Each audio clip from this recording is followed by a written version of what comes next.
work on highway and transit programs for the next couple of years. Senate Democratic leader Harry Reid is negotiating with other senators over amendments to the bill. And the House is also in today for debate on a bill dealing with property rights. Later this week, they'll take up a bill to repeal the minimum standards required before private for-profit colleges and universities can get federal funding.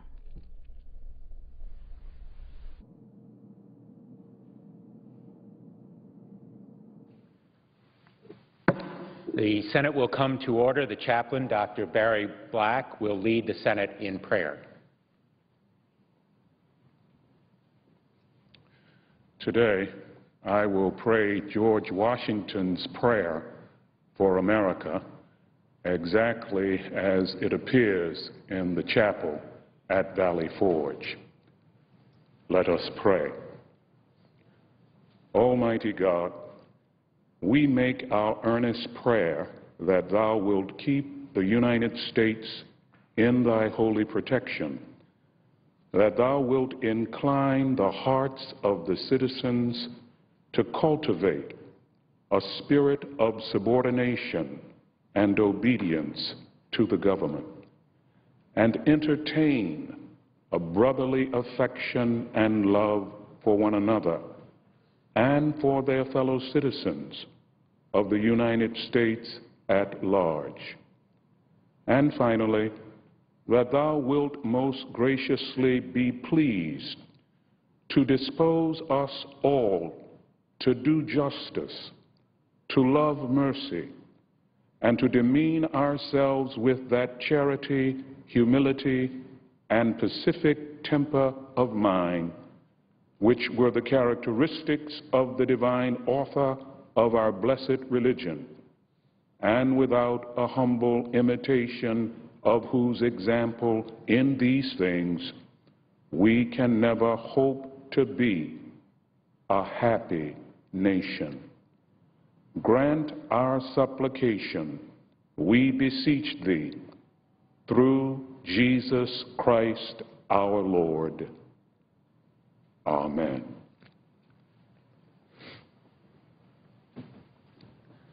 Please join me in reciting the Pledge of Allegiance to the flag. I pledge allegiance to the flag of the United States of America and to the republic for which it stands, one nation, under God, indivisible, with liberty and justice for all.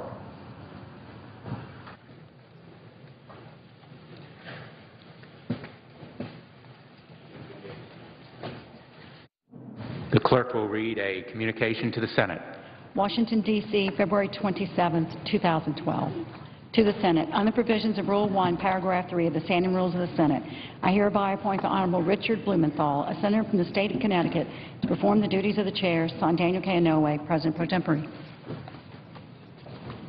Mr. President. The Majority Leader. Following leader remarks, Senator Shaheen will be recognized to deliver Washington's farewell address.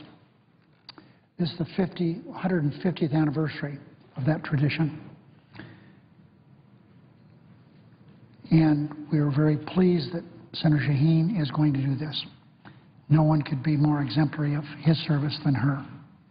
Following the address, the Senate will be in morning business until 4:30 p.m. today.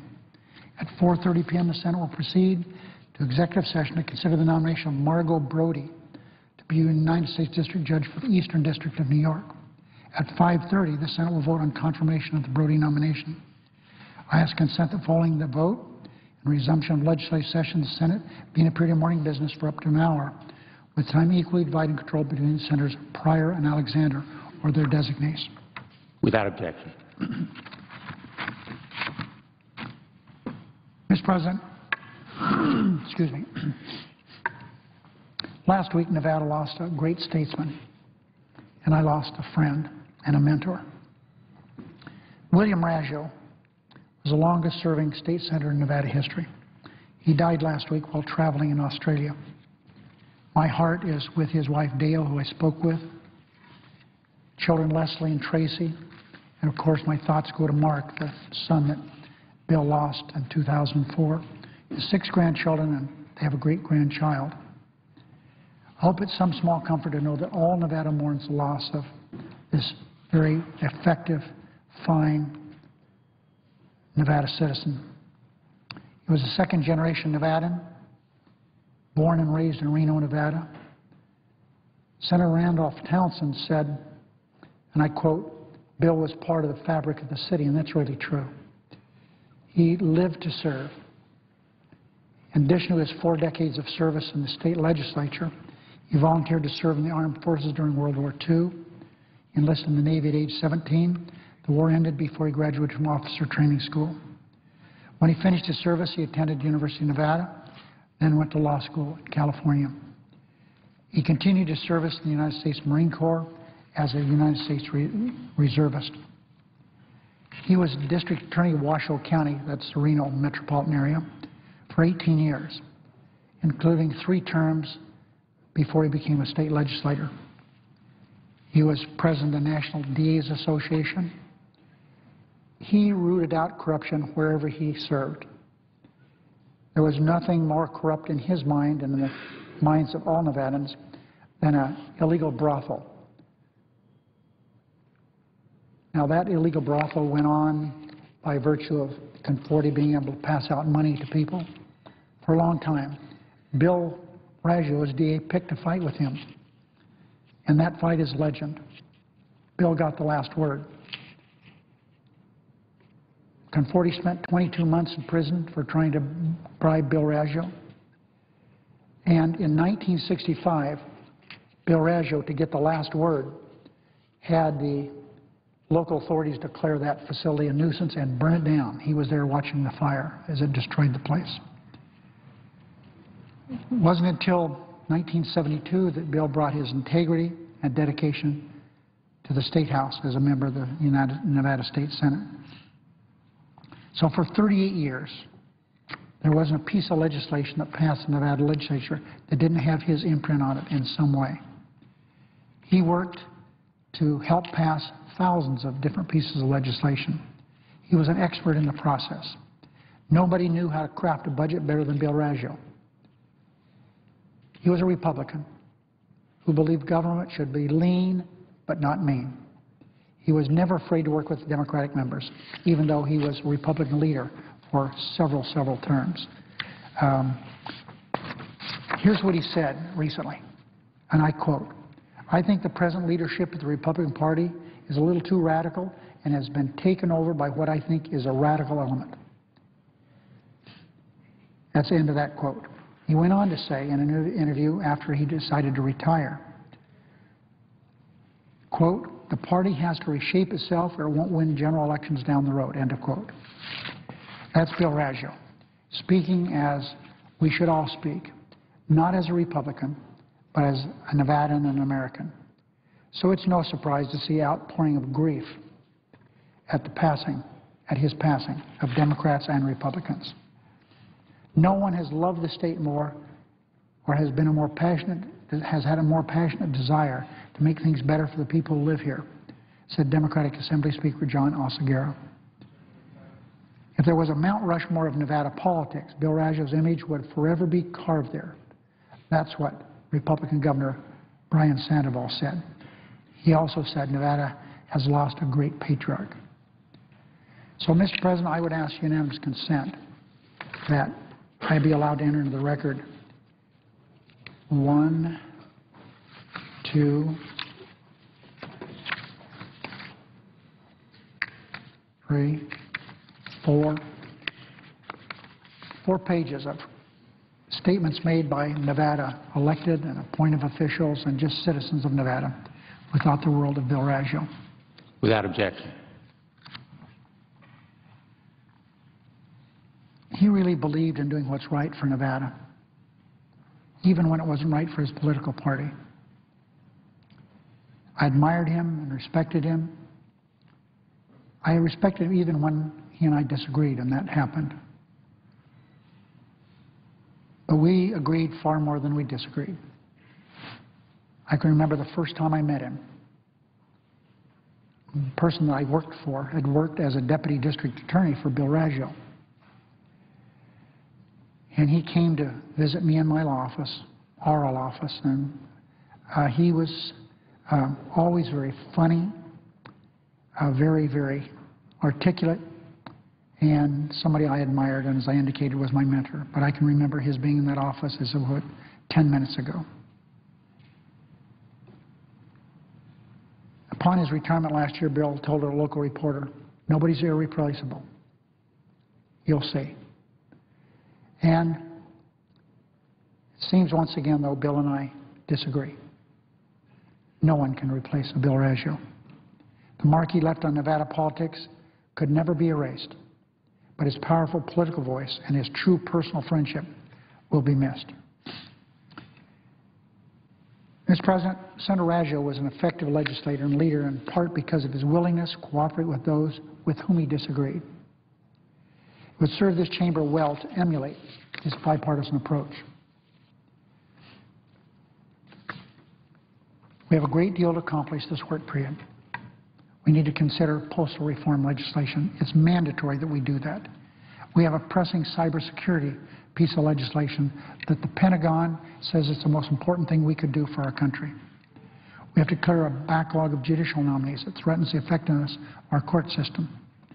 But first, we must complete one of the most important tasks facing this Congress, strengthening our economy by rebuilding our nation's crumbling infrastructure. Today, we'll resume progress on a transportation bill that will put 2 million Americans back to work rebuilding roads, bridges, and trains and their tracks.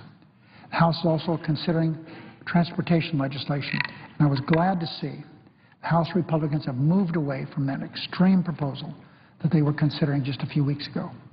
They're going to now try to pass something similar to our bipartisan legislation. This is bipartisan legislation, Mr. President. Too much rests on our success to let this jobs measure be bogged down by partisanship. President Dwight Eisenhower, a Republican, was the original champion of national infrastructure investment a half a century ago. He once said, quote, "Only strength can cooperate. Weakness can only beg," end of quote. He was right that it takes strength to work together, but working together also makes us strong. I look forward to working together with my colleagues on both sides as we complete transportation legislation that will make our economy strong. Mr. President, we have 5 weeks during this work period. We have a lot to do. I hope we can work together to get it done.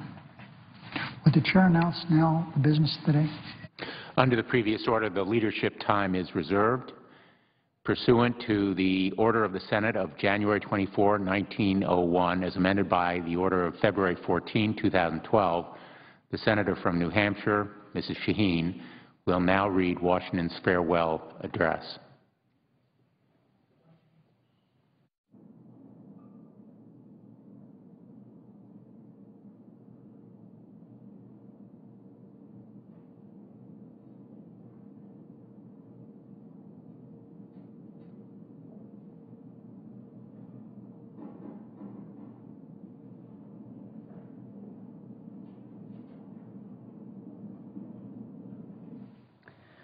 Washington's farewell address to the people of the United States. Friends and fellow citizens, the period for a new election of a citizen to administer the executive government of the United States being not far distant, and the time actually arrived when your thoughts must be employed in designating the person who is to be clothed with that important trust, it appears to me proper, especially as it may conduce to a more distinct expression of the public voice, that I should now apprise you of the resolution I have formed to decline being considered among the number of those out of whom a choice is to be made. I beg you at the same time to do me the justice to be assured that this resolution has not been taken without a strict regard to all the considerations appertaining to the relation which binds a dutiful citizen to his country, and that in withdrawing the tender of service which silence in my situation might imply, I am influenced by no diminution of zeal for your future interest, no deficiency of grateful respect for your past kindness, but am supported by a full conviction that the step is compatible with both. The acceptance of and continuance hitherto in the office to which your suffrages have twice called me have been a uniform sacrifice of inclination to the opinion of duty, and to a deference for what appeared to be your desire. I constantly hoped that it would have been much earlier in my power consistently with motives which I was not at liberty to disregard, to return to that retirement from which I had been reluctantly drawn. The strength of my inclination to do this, previous to the last election, had even led to the preparation of an address to declare it to you. But mature reflection on the then perplexed and critical posture of our affairs with foreign nations and the unanimous advice of persons entitled to my confidence impelled me to abandon the idea. I rejoice that the state of your concerns, external as well as internal, no longer renders the pursuit of inclination incompatible with the sentiment of duty or propriety, and am persuaded, whatever partiality may be retained from my services, that in the present circumstances of our country, you will not disapprove my determination to retire. The impressions with which I first undertook the arduous trust were explained on the proper occasion. In the discharge of this trust, I will only say that I have, with good intentions, contributed toward the organization and administration of the government the best exertions of which a very fallible judgment was capable. Not unconscious in the outset of the inferiority of my qualifications, experience, in my own eyes, perhaps still more in the eyes of others, has strengthened the motives to diffidence of myself, and every day the increasing weight of years admonishes me more and more that the shade of retirement is as necessary to me as it will be welcome. Satisfied that if any circumstances have been given peculiar value to my services, they were temporary. I have the consolation to believe that while choice and prudence invite me to quit the political scene, patriotism does not forbid it. In looking forward to the moment which is to terminate the career of my political life, my feelings do not permit me to suspend the deep acknowledgement of that debt of gratitude which I owe to my beloved country for the many honors it has conferred upon me, still more for the steadfast confidence with which it has supported me, and for the opportunities I have since enjoyed of manifesting my unviable attachment by services faithful and persevering, though in usefulness unequal to my zeal. If benefits have resulted to our country from these services, let it always be remembered to your praise and as an instructive example in our annals that under circumstances in which the passions agitated in every direction were liable to mislead amidst appearances sometimes dubious, vicissitudes of fortune often discouraging in situations in which not unfrequently want of success has countenanced the spirit of criticism, the constancy of your support was the essential prop of the efforts and a guarantee of the plans by which they were effected. Profoundly penetrated with this idea, I shall carry it with me to my grave as a strong incitement to unceasing vows that heaven may continue to you the choicest tokens of its beneficence, that your union and brotherly affection may be perpetual, that the free Constitution, which is the work of your hands, may be sacredly maintained, that its administration in every department may be stamped with wisdom and virtue, that, in fine, the happiness of the people of these states, under the auspices of liberty, may be made complete by so careful a preservation and so prudent a use of this blessing as will acquire to them the glory of recommending it to the applause, the affection and adoption of every nation which is yet a stranger to it. Here perhaps I ought to stop, but a solicitude for your welfare, which cannot end but with my life, and the apprehension of danger natural to that solicitude, urge me on an occasion like the present to offer to your solemn contemplation and to recommend to your frequent review some sentiments which are the result of much reflection, of no inconsiderable observation, and which appear to me all important to the permanency of your felicity as a people. These will be offered to you with the more freedom as you can only see in them the disinterested warnings of a parting friend who can possibly have no personal motive to bias his counsel. Nor can I forget, as an encouragement to it, your indulgent reception of my sentiments on a former and not dissimilar occasion. Interwoven, as is the love of liberty, with every ligament of your hearts, no recommendation of mine is necessary to fortify or confirm the attachment. The unity of government, which constitutes you one people, is also now dear to you.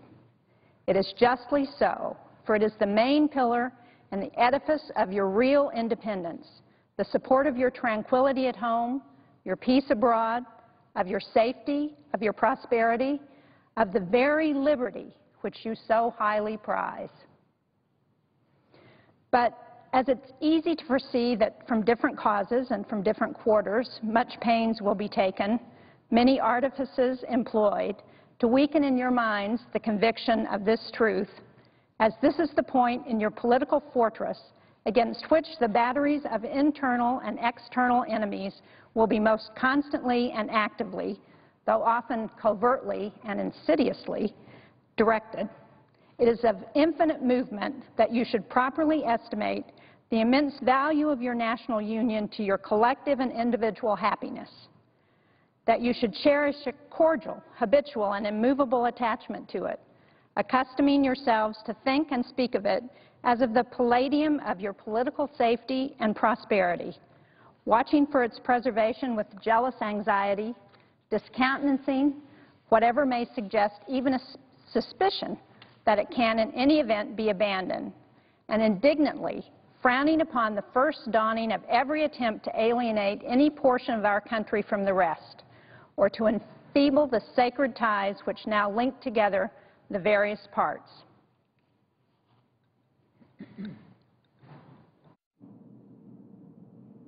For this, you have every inducement of sympathy and interest.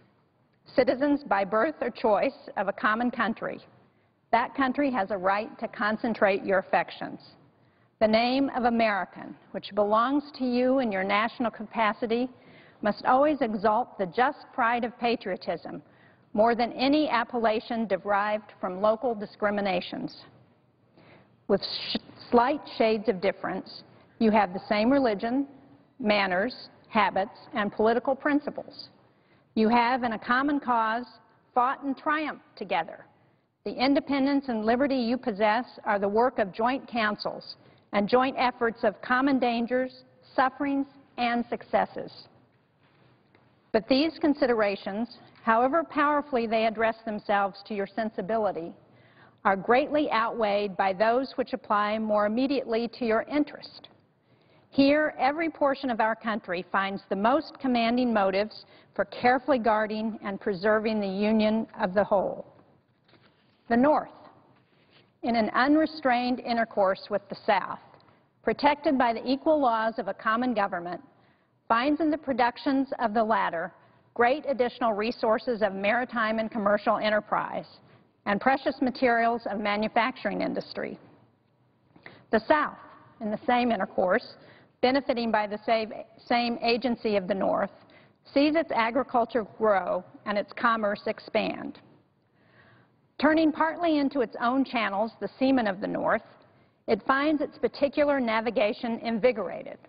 And while it contributes in different ways to nourish and increase the general mass of the national navigation, it looks forward to the protection of a maritime strength to which itself is unequally adapted.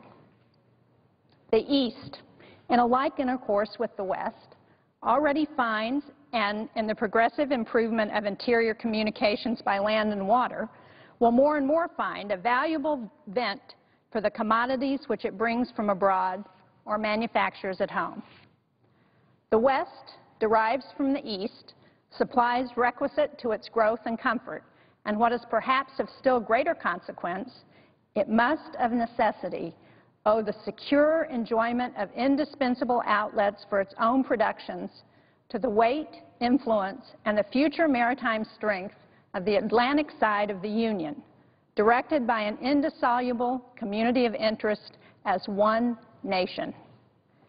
Any other tenure by which the West can hold this essential advantage, whether derived from its own separate strength or from an apostate and unnatural connection with any foreign power, must be intrinsically precarious.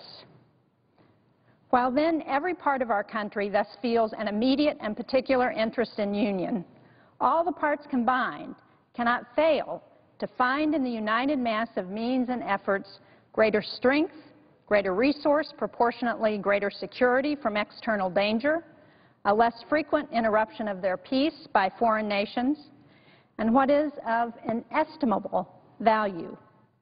They must derive from union an exemption from those broils and wars between themselves which so frequently afflict neighboring countries not tied together by the same government, which their own rivalship alone would be sufficient to produce, but which opposite foreign alliances, attachments, and intrigues would stimulate and embitter.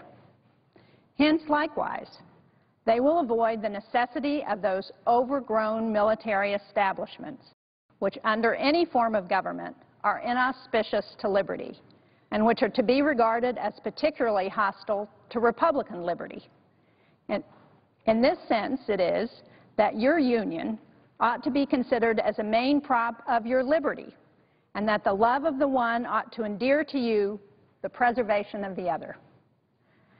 These considerations speak a persuasive language to every reflecting and virtuous mind and exhibit the continuance of the Union as a primary object of patriotic desire.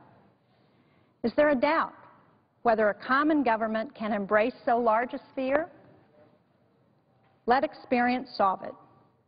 To listen to mere speculation in such a case were criminal. We are authorized to hope that a proper organization of the whole, with the auxiliary agency of governments for the respective subdivisions, will afford a happy issue to the experiment. It is well worth a fair and full experiment. With such powerful and obvious motives to union, affecting all parts of our country, while experience shall not have demonstrated its impracticability, there will always be reason to distrust the patriotism of those who in any quarter may endeavor to weaken its bands. In contemplating the causes which may disturb our Union, it occurs as a matter of serious concern that any ground should have been furnished for characterizing parties by geographical discriminations, northern and southern, Atlantic and western, whence designing men may endeavor to excite a belief that there is a real difference of local interests and views. One of the expedients of party to acquire influence within particular districts is to misrepresent the opinions and aims of other districts. You cannot shield yourselves too much against the jealousies and heartburnings which spring from these misrepresentations. They tend to render alien to each other those who ought to be bound together by fraternal affection. The inhabitants of our Western country have lately had a useful lesson on this head. They've seen in the negotiation by the executive and in the unanimous ratification by the Senate of the treaty with Spain and in the universal satisfaction at the event throughout the United States, a decisive proof how unfounded were the suspicions propagated among them of a policy in the general government and in the Atlantic states unfriendly to their interests in regard to the Mississippi. They have been witnesses to the formation of two treaties, that with Great Britain and that with Spain, which secure to them everything they could desire in respect to our foreign relations towards confirming their prosperity. Will it not be their wisdom to rely for the preservation of these advantages on the union by which they were procured? Will they not henceforth be deaf to those advisers, if such they are, who would sever them from their brethren and connect them with aliens? To the efficacy and permanency of your union, a government for the whole is indispensable. No alliances, however strict, between the parts can be an adequate substitute. They must inevitably experience the infractions and interruptions which all alliances in all times have experienced. Sensible of this momentous truth, you have improved upon your first essay by the adoption of a constitution of government better calculated than your former for an intimate union and for the efficacious management of your common concerns. This government, the offspring of our own choice, uninfluenced and unawed adopted upon full investigation and mature deliberation, completely free in its principles, in the distribution of its powers, uniting security with energy, and containing within itself a provision for its own amendment, has a just claim to your confidence and your support. Respect for its authority, compliance with its laws, acquiescence in its measures are duties enjoined by the fundamental maxims of true liberty.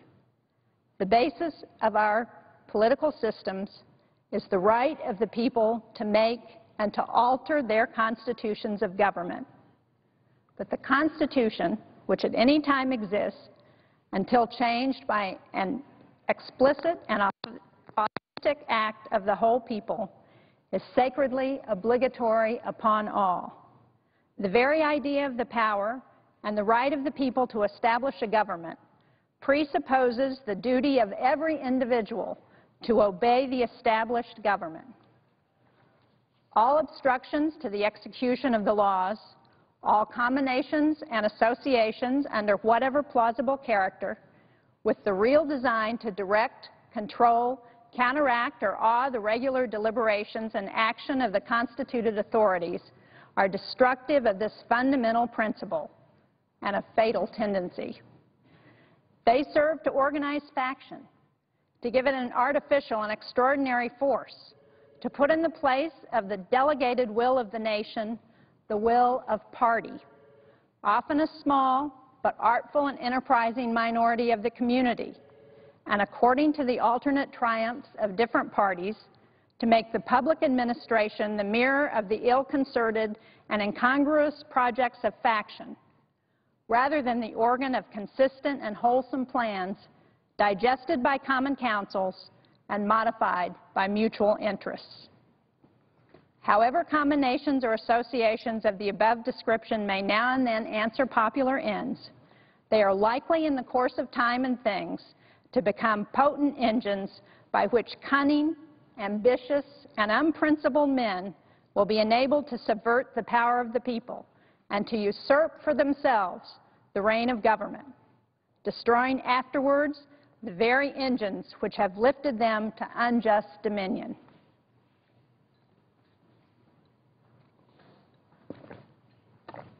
Towards the preservation of your government and the permanency of your present happy state, it is requisite not only that you steadily discountenance irregular opposition to its acknowledged authority, but also that you resist with care the spirit of innovation upon its principles, however specious the pretext.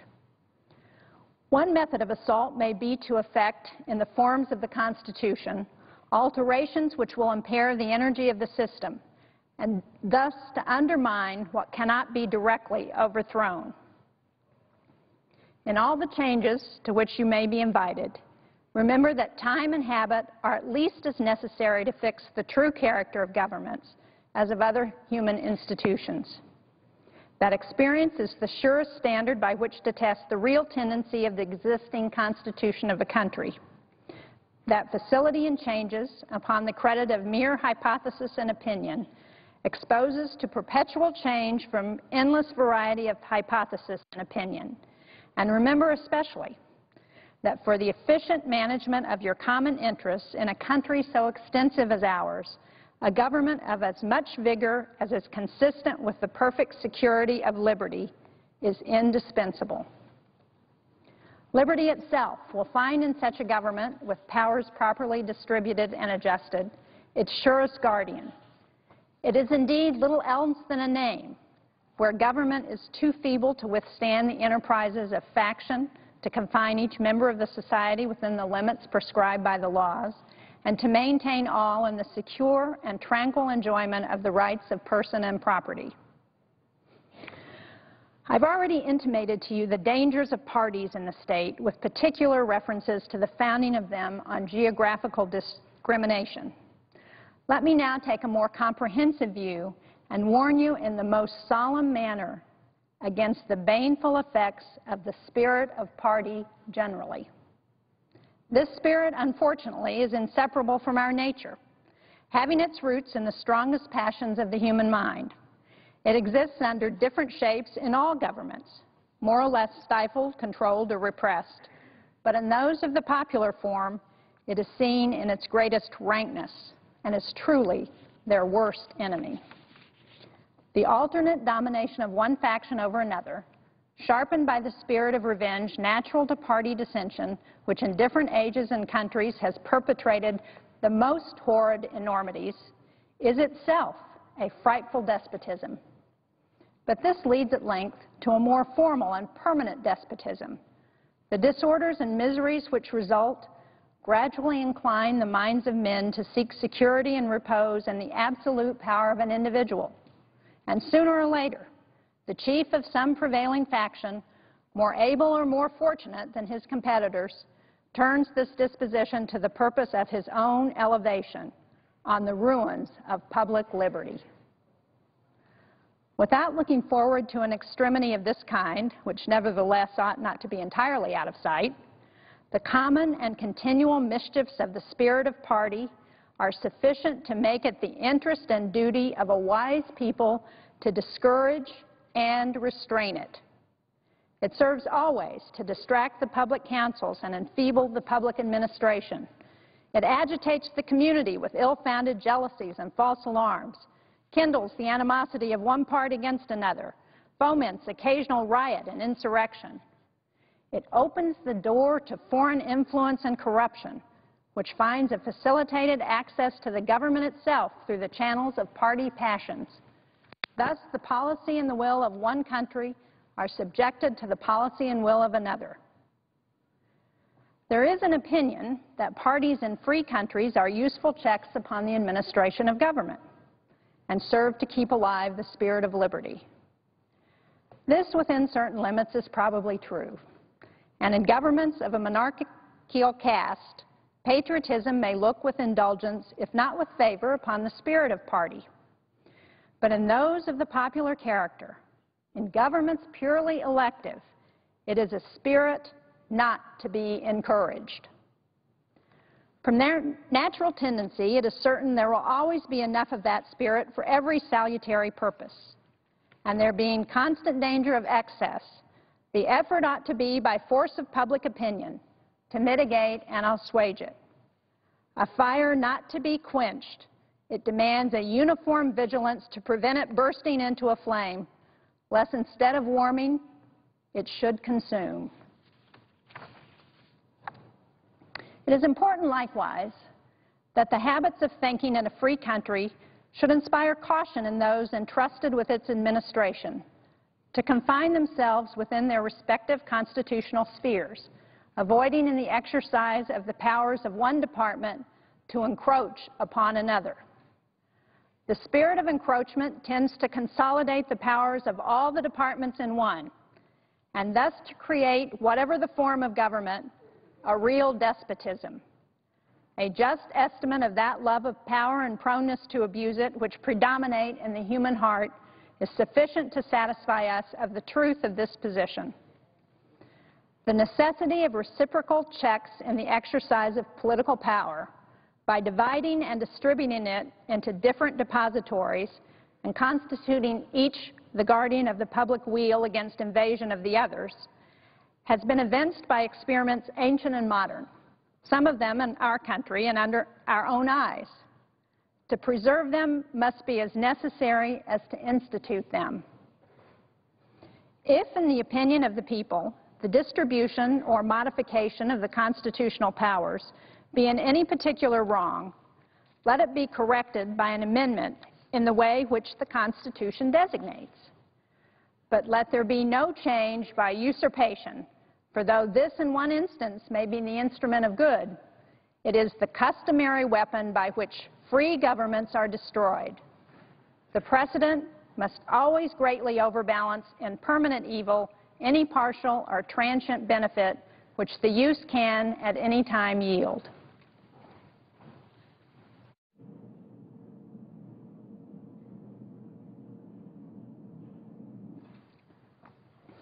Of all the dispositions and habits which lead to political prosperity, religion and morality are indispensable supports. In vain would that man claim the tribute of patriotism who should labor to subvert these great pillars of human happiness, these firmest props of the duties of men and citizens.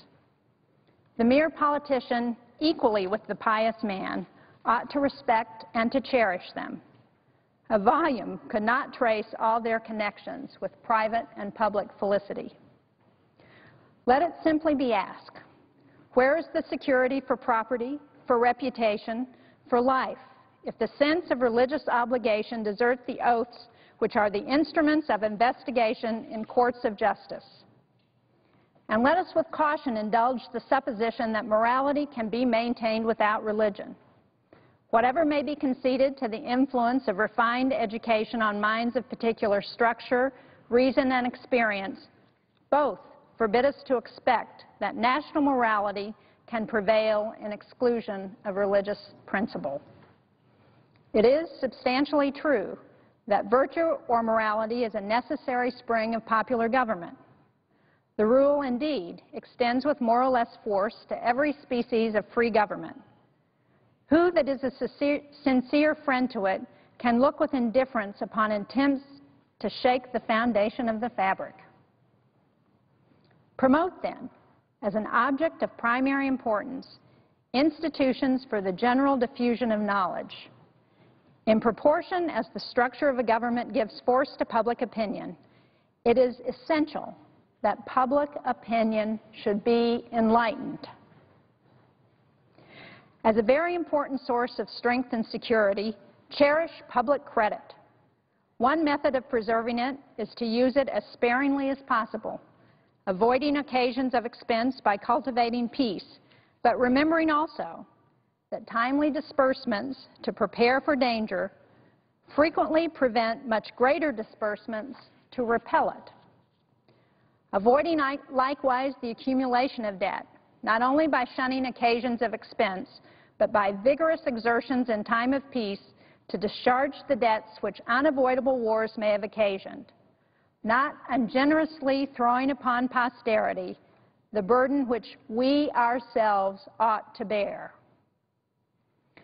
The execution of these maxims belongs to your representatives, but it is necessary that public opinion should cooperate.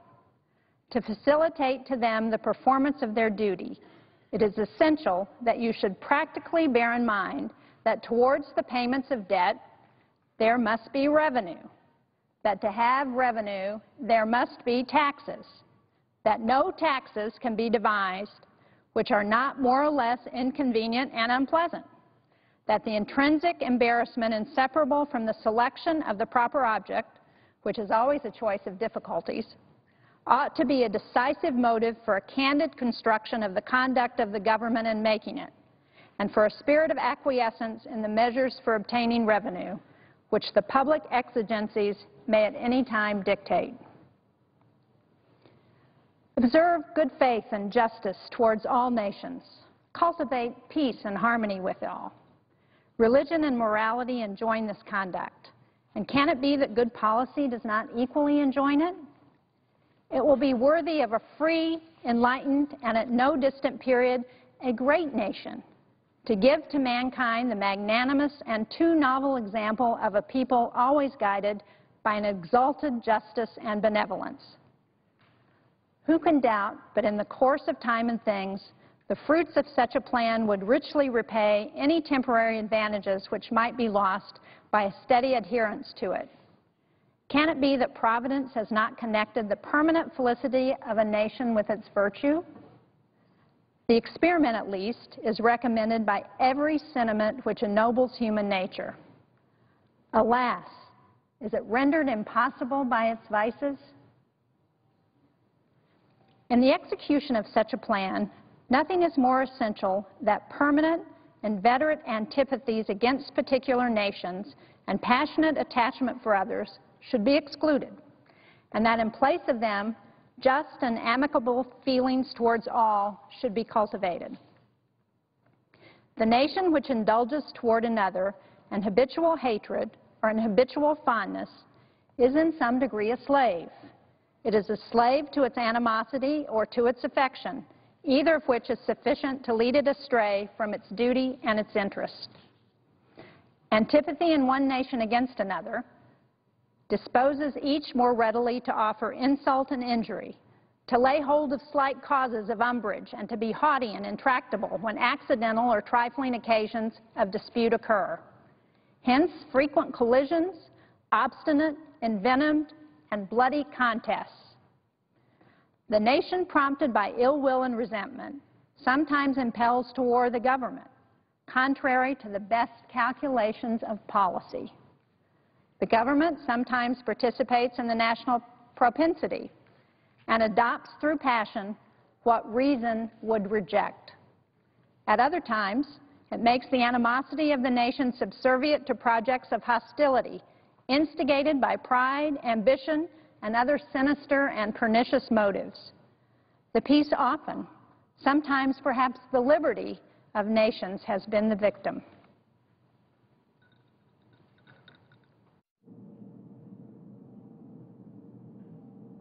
So likewise, a passionate attachment of one nation for another produces a variety of evils.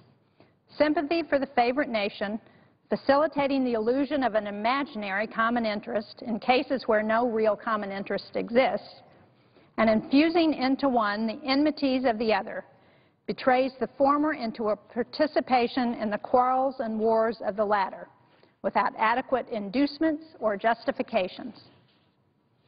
It also leads to concessions to the favorite nation, of privileges denied to others, which is apt doubly to injure the nation making the concessions by unnecessarily parting with what ought to have been retained, and by exciting jealousy, ill will, and a disposition to retaliate in the parties from whom equal privileges are withheld. And it gives to ambitious, corrupted, or deluded citizens who devote themselves to the favorite nation facility to betray or sacrifice the interests of their own country without odium, sometimes even with popularity, gilding with the appearances of a virtuous sense of obligation, a commendable deference for public opinion, or a laudable zeal for public good, the base or foolish compliances of ambition, corruption, or infatuation. As avenues to foreign influence in innumerable ways, such attachments are particularly alarming to the truly enlightened and independent patriot. How many opportunities do they afford to tamper with domestic factions, to practice the arts of seduction, to mislead public opinion, to influence or awe the public councils? Such an attachment of a small or weak towards a great and powerful nation dooms the former to be a satellite of the latter. Against the insidious wiles of foreign influence, I conjure you to believe me, fellow citizens, the jealousy of a free people ought to be constantly awake, since history and experience prove that foreign influence is one of the most baneful foes of Republican government. But that jealousy, to be useful, must be impartial, else it becomes the instrument of the very influence to be avoided, instead of a defense against it. Excessive partiality for one foreign nation and excessive dislike for another cause those whom they actuate to see danger only on one side and serve to veil and even second the arts of influence on the other. Real patriots, who may resist the intrigues of the favorite, are liable to become suspected and odious, while its tools and dupes usurp the applause and confidence of the people to surrender their interests. The great rule of conduct for us in regard to foreign nations is in extending our commercial relations to have with them as little political connection as possible. So far as we have already formed engagements, let them be fulfilled with perfect good faith. Here, let us stop. Europe has a set of primary interests, which to us have none or a very remote relation. Hence, she must be engaged in frequent controversies, the causes of which are essentially foreign to our concerns. Hence, therefore, it must be unwise in us to implicate ourselves by artificial ties in the ordinary vicissitudes of her politics, or the ordinary combinations and collisions of her friendships or enmities. Our detached and distant situation invites and enables us to pursue a different course. If we remain one people under an efficient government, the period is not far off when we may defy material injuries from external annoyance, when we may take such an attitude as will cause the neutrality we may at any time resolve upon to be scrupulously respected, when belligerent nations, under the possibility of making acquisitions upon us, will not lightly hazard the giving us provocation, when we may choose peace or war as our interests guided by justice shall counsel.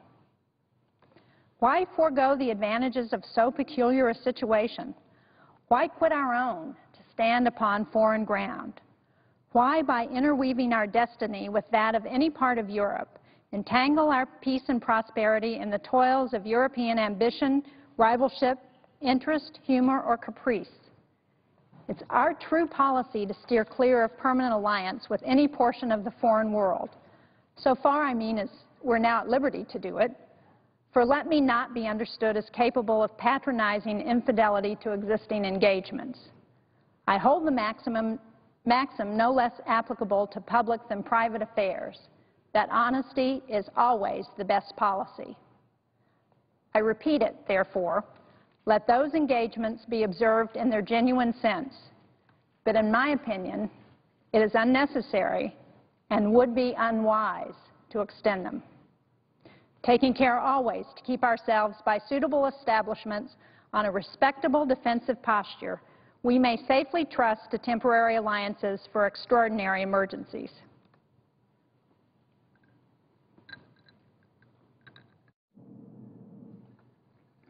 Harmony and a liberal intercourse with all nations are recommended by policy, humanity, and interest. But even our commercial policy should hold an equal and impartial hand, neither seeking nor granting exclusive favors or preferences, consulting the natural course of things, diffusing and diversifying by gentle means the streams of commerce, but forcing nothing, establishing with powers so disposed in order to give trade a stable course, to define the rights of our merchants, and to enable the government to support them. Conventional rules of intercourse, the best that present circumstances and mutual opinion will permit, but temporary, and liable to be from time to time abandoned or varied as experience and circumstances shall dictate, constantly keeping in view that it is folly in one nation to look for disinterested favors from another, that it must pay with a portion of its independence for whatever it may accept under that character, that by such acceptance it may place itself in the condition of having given equivalents for nominal favors, and yet of being reproached with ingratitude for not giving more. There can be no greater error than to expect or calculate upon real favors from nation to nation. It is an illusion which experience must cure, which a just pride ought to discard. In offering to you, my countrymen, these counsels of an old and affectionate friend, I dare not hope they will make the strong and lasting impression that I could wish, that they will control the usual current of the passions or prevent our nation from running the course which has hitherto marked the destiny of nations. But if I may even flatter myself that they may be productive of some partial benefit, some occasional good, that they may now and then recur to moderate the fury of party spirit, to warn against the mischiefs of foreign intrigue, to guard against the impostures of pretended patriotism, this hope will be full recompense for the solicitude for your welfare by which they have been dictated. How far in the discharge of my official duties I've been guided by the principles which have been delineated, the public records and other evidences of my conduct must witness to you and to the world. To myself, the assurance of my own conscience is that I have at least believed myself to be guided by them. In relation to the still subsisting war in Europe, my proclamation of the 22nd of April, 1793, is the index to my plan. Sanctioned by your approving voice and by that of your representatives in both houses of Congress, the spirit of that measure has continually governed me uninfluenced by any attempts to deter or divert me from it.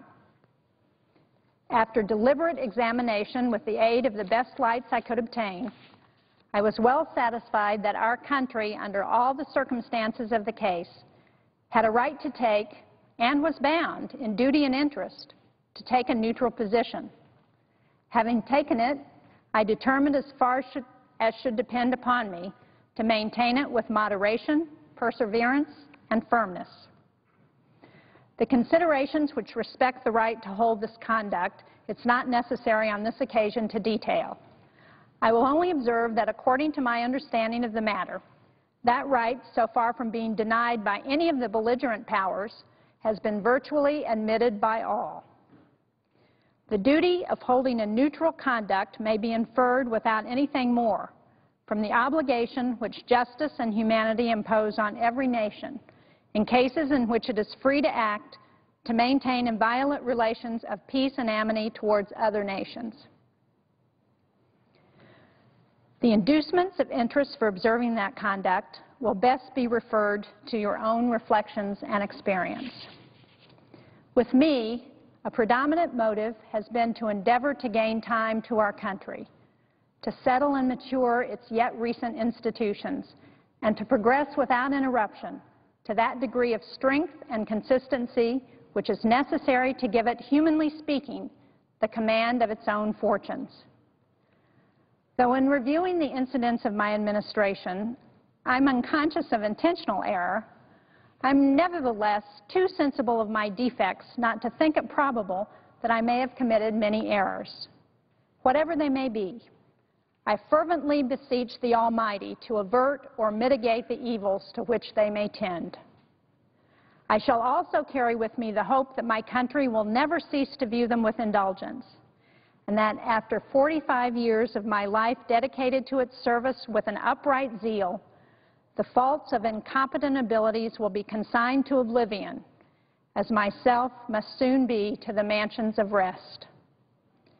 Relying on its kindness in this as in other things, and actuated by that fervent love towards it, which is so natural to a man who views in it the native soil of himself and his progenitors for several generations, I anticipate with pleasing expectation that retreat in which I promise myself to realize without alloy the sweet enjoyment of partaking in the midst of my fellow citizens, the benign influence of good laws under a free government, the ever-favorite object of my heart, and the happy reward, as I trust, of our mutual cares, labors, and dangers.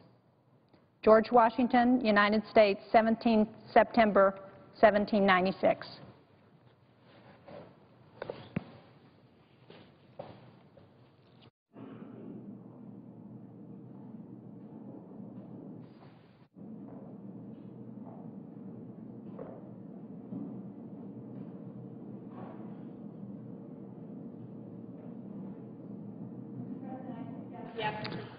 The clerk will call the roll. Mr. Akaka.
Later this afternoon here in the Senate, they'll be debating a vote on a judicial nomination for New York State for Margo Kitsy Brodie. And during the rest of the week here in the Senate, expected to continue work on a highway and transit program for the next couple of years. Senate Democratic leader Harry Reid is negotiating with other senators over amendments to that bill. Over on the other side of the Capitol today in the House, they had gavelled in earlier. They're out now. They will be debating dealing with a bill that has to do with property rights. Later this week in the House, they'll be taking up a bill to repeal the minimum standards required before private for-profit colleges and universities can get federal funding.